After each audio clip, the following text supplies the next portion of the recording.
When I say monsters, what's the first thing that comes to your mind? Well, there are two types of monsters, the ones in stories and real ones. You might have heard about Bruce Banner, who turns into the Incredible Hulk whenever he lost his temper. He becomes ginormous and green. But what about real-life monsters? Real-life monsters walk amongst us every day.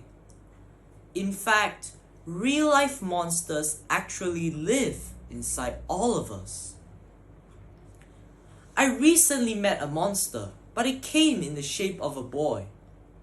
I was at school when I saw somebody hurting my friend Jack.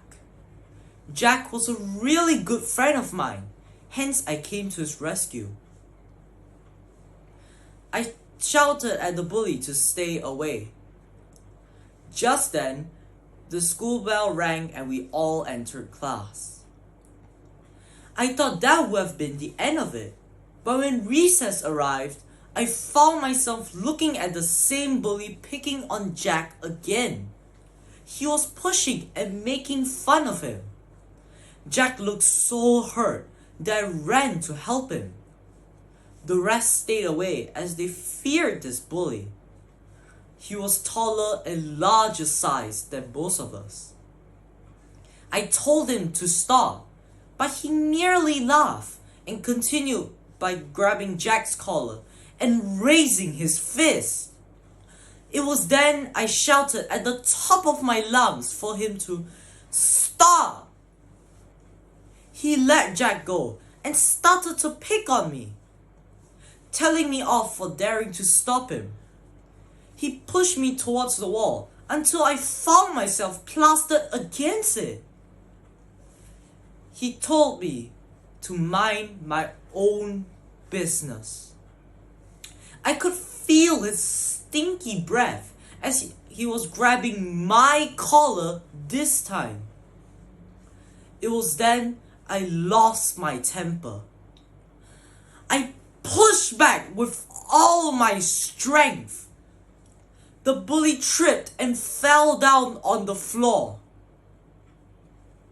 There was a gasp from the crowd. I turned and faced Jack. He had a shocked look on his face.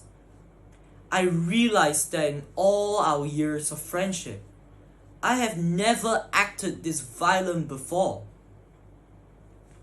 But the bully has tested my patience to the point where I felt that I needed to fight back.